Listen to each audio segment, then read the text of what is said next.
They are having breakfast. They're having meat for breakfast, everybody. 2 lions. And apparently they are a part of a coalition of 6 male lions, but they are not alone. They are surrounded by many, many, many hyenas. And I am surprised that this number of hyenas has been unable to scuttle the lions. Scatter them, I don't mean scuttle them, as in sink them like a ship. And there are lots there, and there are lots more to the left, and there seem to be more.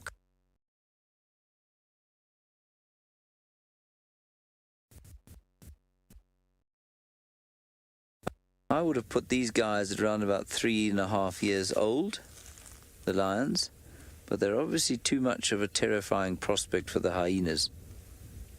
Although that said, the hyenas here eat so much. Ferg, look at them streaming in from the... streaming, 2 or 3 of them, more of them coming in from just over the top there.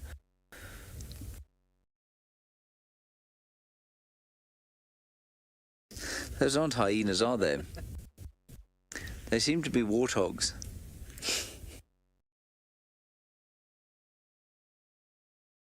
Dogs also making their way to the carcass.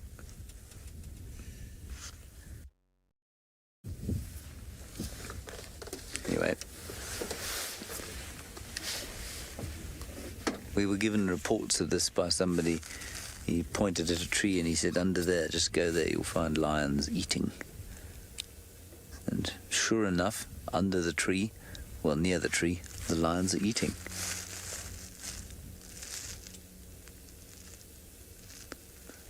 Now, we operate here almost entirely without a radio because the radio here operates with rapid-fire Swahili, which I certainly can't pick up just yet. I think Scott's probably got a relatively good chance of picking it up, but we just drive past people, they point, and then you find it is amazing.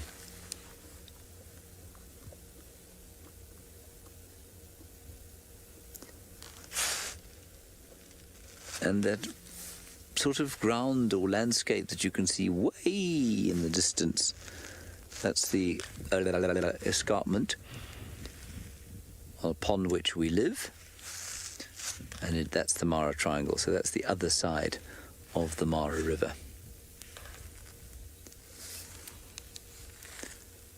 Rather spectacular.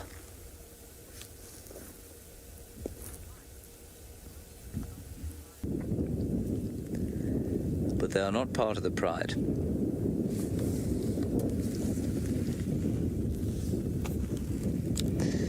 Now, Nikki, you say when will they be big enough to take over a territory? It all depends on the territory, who owns it at the time, and whether they stay together.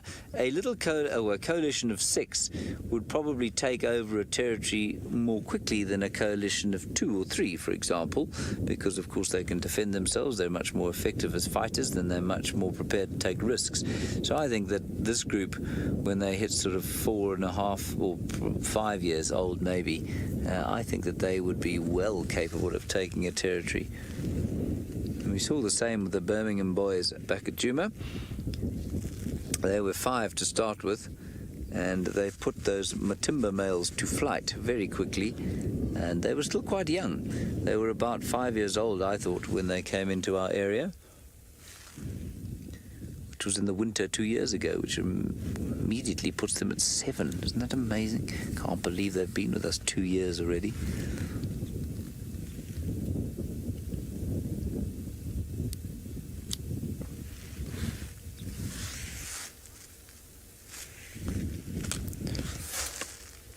Hello, Mr. P in Canada. You're wondering about the distance between the hyenas and the lions. I'd say the closest hyena is probably about 100 feet or so away, 30 meters,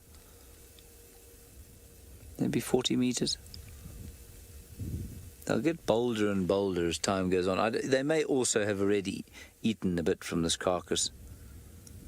Or they'll sort of edge closer and closer, almost imperceptibly, until one of the lions loses his temper, and then they'll sort of scarper off into the grassland.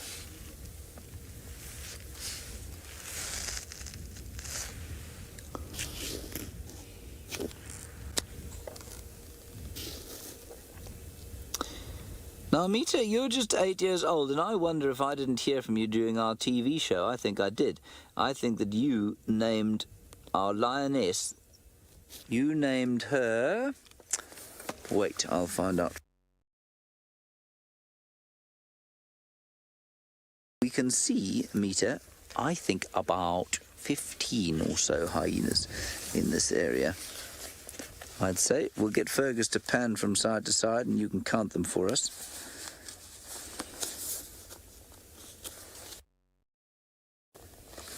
I'm just checking here for myself. Yes, it was Mita, 8 years old. You said Jelani, or Mighty, is what we should call the lioness that has the 2 little cubs and the nick out of her left ear. Thank you for getting hold of us. I'm glad you're watching us on the internet as well. That's great. You make sure you ask us another question when we're on air on TV this week. If you're